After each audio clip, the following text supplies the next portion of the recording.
Et votre source d'inspiration, comment vous vous inspirez pour faire vos... J'ai la chance d'être des formations d'un psychologue Oui. et de sexologue aussi.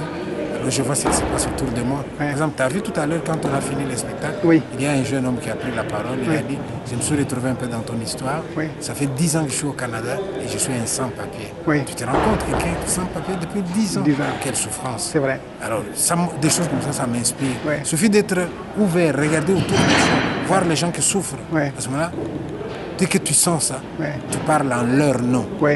Donc la souffrance des autres et la mienne m'inspire. Ouais. Et comment vous avez vu la réaction du public par rapport à vous? Ah, maintenant ils étaient contents, il y en a beaucoup qui se sont retrouvés. Ouais. Il y en a qui regardent, tiens, c'est ça qu'il a vécu, etc. Oui. Non, les gens étaient contents, moi je suis content aussi. Ouais. Et les perspectives, qu'est-ce que vous allez faire de plus? Eh bien, demain je pars du côté de Moncton, là où je dois encore jouer 3 fois. Oui. Et puis je rentre dans mon pays, en Belgique. Oui. Et là je joue beaucoup aussi. Oui. Et je suis en train de préparer un film aussi. J'écris un livre, non, ça n'arrête pas. Et puis Kibamba, merci d'avoir parlé au monde africain. Merci. Au revoir. Au revoir. Vous vous en rendez pas compte, hein? Surtout nos enfants qui sont nés ici. Vous avez de la chance, hein, les enfants. Vous êtes nés dans les maisons où il y a de l'eau. Vous vous réveillez le matin, je veux de l'eau. Vous avez de l'eau. Je veux de l'eau chaude. Toujours de l'eau chaude. Tiède. S'il n'est pas chaude, vous prenez le téléphone. C'est quel pays, quel gouvernement, l'eau n'est pas chaude. Mais est-ce que vous pourriez vous mettre en tête qu'au moment où vous êtes préoccupé par la température de votre eau, quelque part en Afrique, une mère de famille s'est réveillée à 4 heures du matin, une cruche sur la tête, 4 km dans un ravin, elle est allée chercher de l'eau, elle est revenue, encore une deuxième fois, elle est revenue. Dans ces pays-là, vous trouverez même un enfant de 14-15 ans qui ne va pas à l'école. Vous demandez aux parents, pourquoi il ne va pas à l'école? Oui, monsieur, il va à l'école, qui va puiser de l'eau? Quand les Européens voient cette souffrance, ils disent, nous allons vous aider. Alors avec la magie des Blancs, ils ont fait en sorte que l'eau quitte les ravins et arrive dans le village. La femme africaine peut dormir 2 heures en plus, se réveiller le matin elle aussi et dire j'ai besoin de l'eau, il y a un robinet dans le village, elle a de l'eau.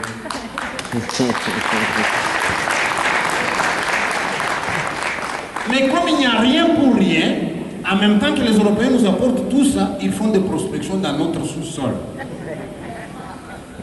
Et qu'est-ce qu'ils découvrent dans les sous-sols du Congo?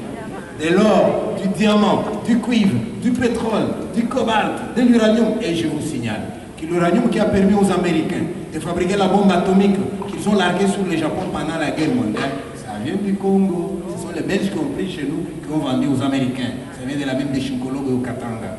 Alors puisque le Congo est si riche, une grande société belge, eh bien, décide d'aller extraire les minéraux. Et là, mon histoire commence. Ils vont s'installer dans le sud du Congo, la fameuse province du Katanga. Mais il faut des bras pour descendre dans la mine. C'est pas facile de travailler dans une mine. Hein. C'est pas si vous avez déjà été dans une mine. Vous creusez 1500 mètres en dessous du sol. Vous avez des galeries souterraines qui vont dans tous les sens. Et vous avez de la fumée, vous avez de la poussière, vous avez de l'humidité. Au bout de 20 ans dans une mine, on sort malade, hein, maladie professionnelle. Et si vous n'avez pas respecté les normes de sécurité, vous avez des éboulements qui peuvent tuer les gens. Ou alors une forte pluie à l'extérieur, une coulée de boue qui entre dedans, qui peut ensevelir 200 personnes à la fois. Vous avez vu l'exemple des Chili, non? Eh bien, travailler dans la mine, ce n'était pas chose facile. Et il y a des gens qui vont refuser de travailler dans la mine. Voilà comment les Belges se retrouvent dans l'obligation d'aller chercher des travailleurs ailleurs. Ils vont les prendre au Kasaï, au centre du Congo, ils vont les prendre au Rwanda, ils vont les prendre en Malawi aussi. On a eu des gens de Malawi venus pour travailler dans les mines. Mais là, il n'y avait rien d'extraordinaire. Hein. En Belgique, c'était la même chose. Lorsqu'on a eu besoin de mineurs dans les mines de charbon, les Belges sont allés les chercher en Italie. Hein. En France, c'était la même chose. Hein. On a pris donc des gens du Kasaï. Allez, vous allez travailler au sud. Mais ces gens qui viennent travailler au Katanga, ils vont habiter les quartiers construits pour eux. Et dans ces quartiers, les Européens ont tout prévu. De l'eau potable, l'hygiène, les centres de santé, les écoles. Voilà comment ces gens-là, pendant que papa travaille dans la mine, les enfants peuvent aller à l'école. Et les années passent vite. Hein. Ces gens se développent aussi. Ils étudient, ils vont de l'avant. 1960, le Congo devient indépendant. Et là, on fait le bilan. On se rend compte que parmi les gens qui ont beaucoup étudié, je ne dis pas qu'il n'y avait que eux. Il y avait quand même une bonne proportion de ces gens-là qui vont devoir prendre la place libérée par les Européens. Et là, les vieux démons se réveillent. Voilà comment les Kassaïens se trouvent accusés d'avoir été favorisés par les Blancs, alors qu'ils y sont arrivés pour les travaux des mines. Et on décide de les mettre dehors. Voilà les causes d'une épuration ethnique. Vous êtes chez vous, vous êtes nés là-bas, mais vous voyez un jour, un matin, quelqu'un venir devant votre maison. Monsieur, vous faites vos valises, vous partez. Où est-ce que vous voulez que je parte? Dans la province d'où était venu ton grand-père. T'as beau naître ici, mais t'es pas d'ici. Souvenez-vous, hein, au Congo, sur vos pièces d'identité, c'est bien marqué, né à province d'origine 2.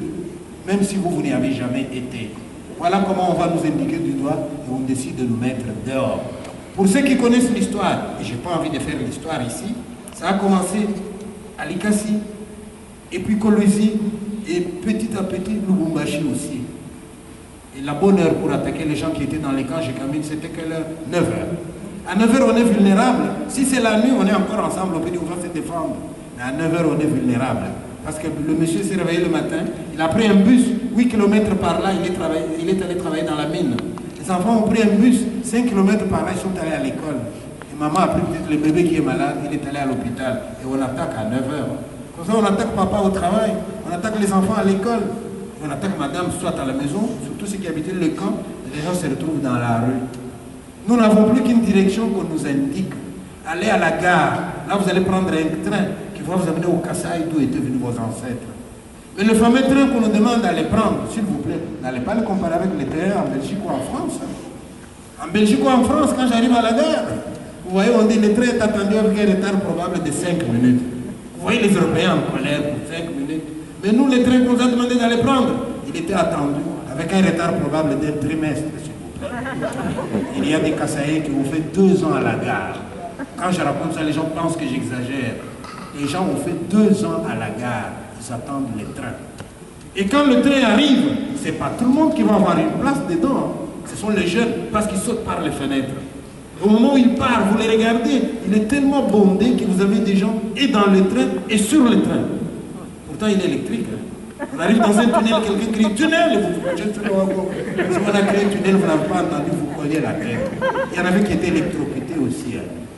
Entre les Kasaï, entre les Katanga et les Kasaï, plus de 1000 km. Vous savez combien de temps les trains ils mettaient? Ils pouvaient mettre 1 mois de voyage.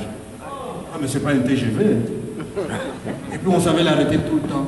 On fait à peine 30 km, quelqu'un crie arrêtez le train, c'est quoi? Une dame qui s'accouche. Oh madame, tu ne peux pas choisir un autre moment?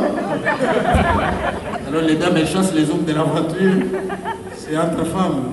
Et les hommes dehors, ils prient pour que le bébé vienne vite. C'est la guerre, il ne faut pas qu'on fasse trop attendre. 20 minutes après, non, quand tout le monde applaudit, le bébé a compris que c'est la guerre. Il ne faut pas faire des caprices. Et le train va repartir. Mais il va chaque fois être arrêté parce qu'il y avait des gens qui mouraient pendant le trajet. Entre le point de départ et le point d'arrivée, 1000 km, il y en a qui ont mis 1 mois de voyage. Et parfois, pendant le trajet, on a compté autour de 40 morts. Vous avez déjà imaginé une scène où un enfant de 6 ans, c'est son papa qui est mort dans le train. Cet enfant n'avait jamais vu un mort avant. Le premier qu'il voit son papa, et quand il voit qu'on s'occupe de son papa, l'enfant demande aux gens, mais qu'est-ce que vous faites? Vous dérangez mon père, il n'aime pas qu'on les dérange quand il dort. On sort son père, on creuse un trou de fortune dehors, on enterre son père.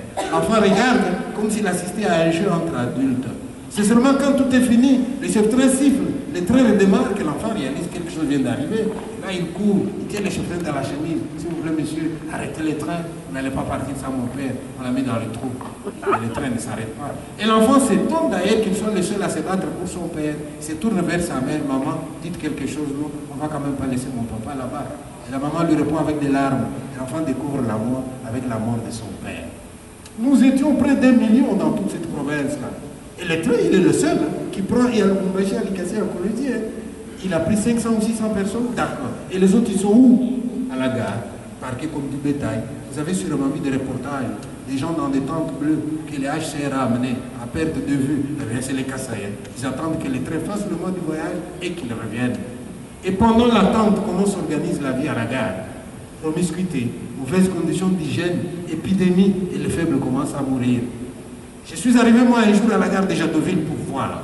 Et je vois un médecin sans frontières à qui je pose la question, monsieur, comment ça va ici? Il me dit, ça va beaucoup mieux, monsieur. Nous n'avons plus que 17 morts par jour parmi ceux qui attendent. Je lui dis, 17 morts, vous dites que ça va mieux? Ah oui, hein, on en était à 50. Nous venons de stabiliser à 17. Je fais le tour de la gare. Je vois une femme qui a perdu un enfant lundi. Un autre est parti mardi. Et le troisième agonise. On va l'enterrer vendredi. Et les enterrements pendant la guerre, ça va se passer comment? La gare est en ville, le cimetière est un peu retiré. Comment y arriver pendant la guerre?